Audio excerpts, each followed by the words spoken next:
Hey guys, it's Elliot Berger from Black Octopus Sound here, and want to go through a quick little tip for you guys. Something that I've been using on a few tunes lately, and it's a great way to create interesting sounding drum fills without resorting to standard sort of snare rolls and things like that.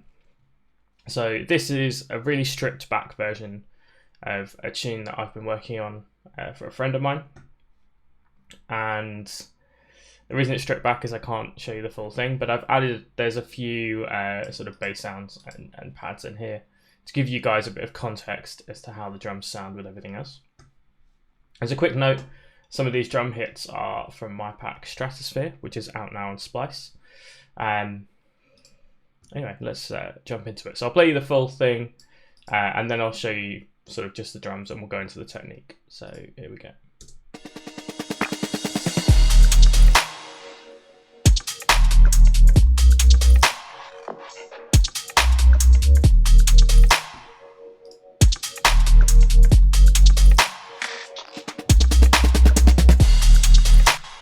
Okay, so the idea that I want to go through and show you guys is this little sort of glitchy drum fill here. So if I just play the drums up to that point.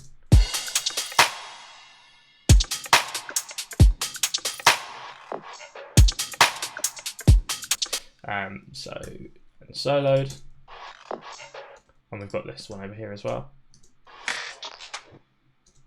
Cool, so as you can see, this is audio editing. So the first thing we need to make sure that we do is to get some great sounding drums. But I've created some drums, I've processed them on the bus, and I've also got some reverb going as well. And I've just printed that down to audio and resampled it. The way I've done that is just select resampling here, solo the drums, enable record, and hit record there, and it should just print it for you. Just make sure you've turned off any master limiting and compression before you do that, just so that it doesn't go through that twice, if that makes sense.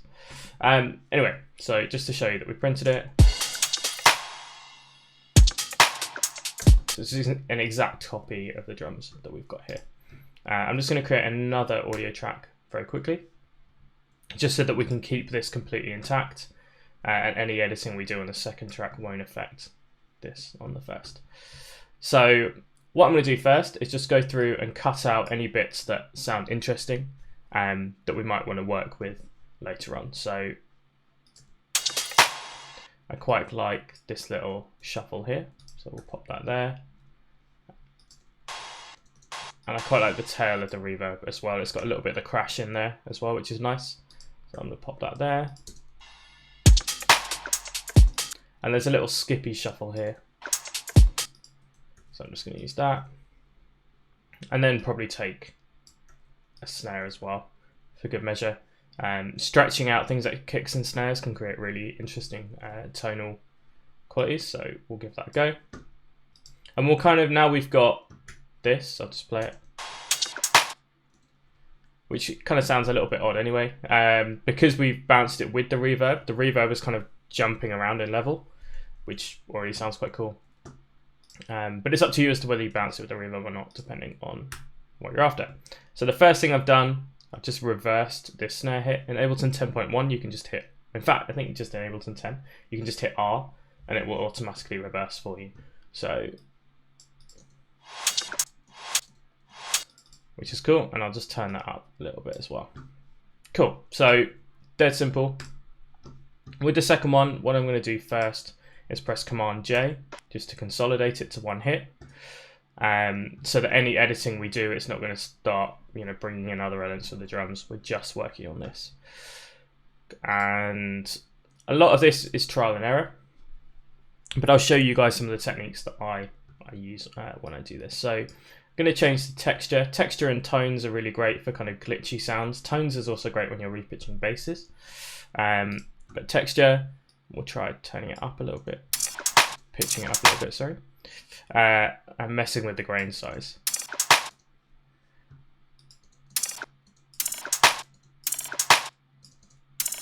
Okay, so that sounds cool. So I'm going to press Command J again, just to bring it down. And you can see now that it's turned the two shuffles into three individual hits here where it's glitching, I'm just going to add a warp marker by double clicking on each of those. Change to beats now and really shorten the transient on all of those. So cool. So now it's really sharp and really stuttered. Let's put another one there. Cool. So we've now, I would say we're pretty much done with that little bit there. We've got this again, Command J to consolidate. And now we've got this. Maybe try tones mode this time. Again, you might find that you try tones, you mess around with it for a couple of minutes, it doesn't work, you try something else. It's part of the reason that we've got this still up here. So if this section doesn't work, maybe cut another bit out from over there. So you can, it's, as I said, trial and error. Sometimes things work, sometimes they don't.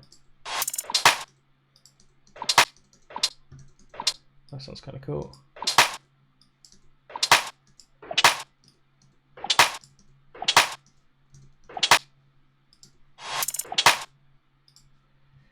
What I might do is try pitching it down and try pitching it back up again.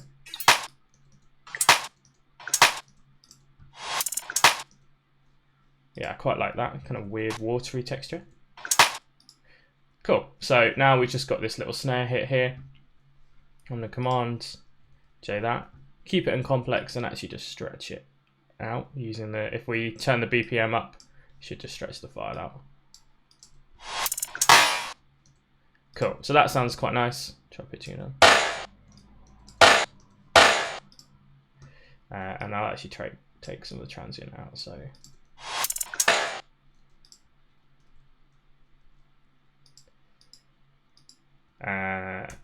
And double that and reverse the second one. So it'll then suck back into that kick.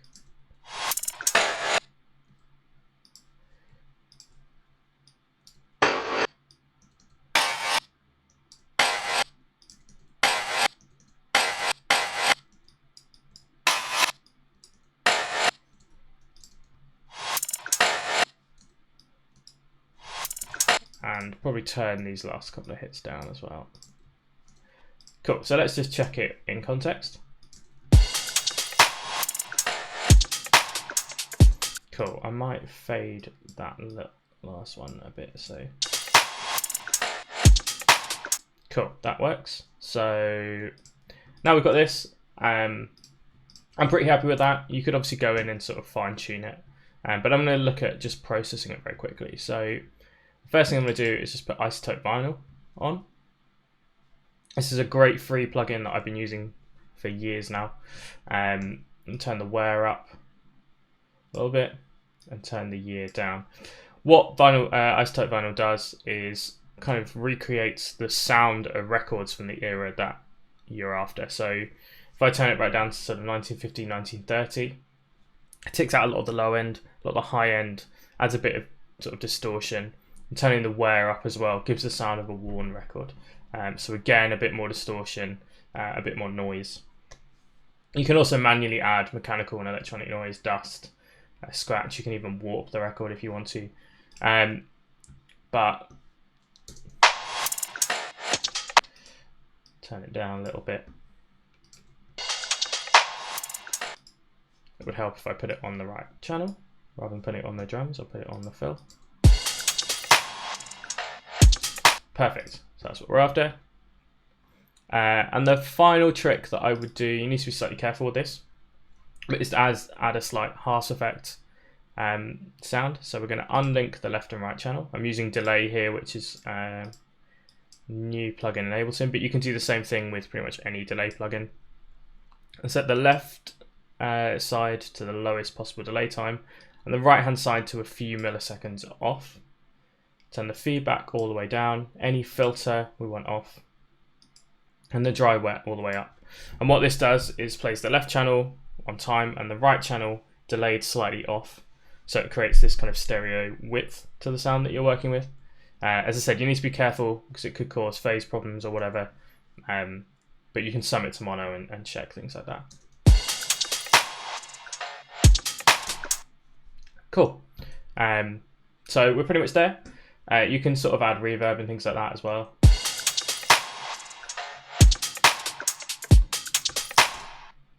But yeah, whatever you want to do. As I said, bit of trial and error, but it's great fun and it's a really super way to get some great drum fills.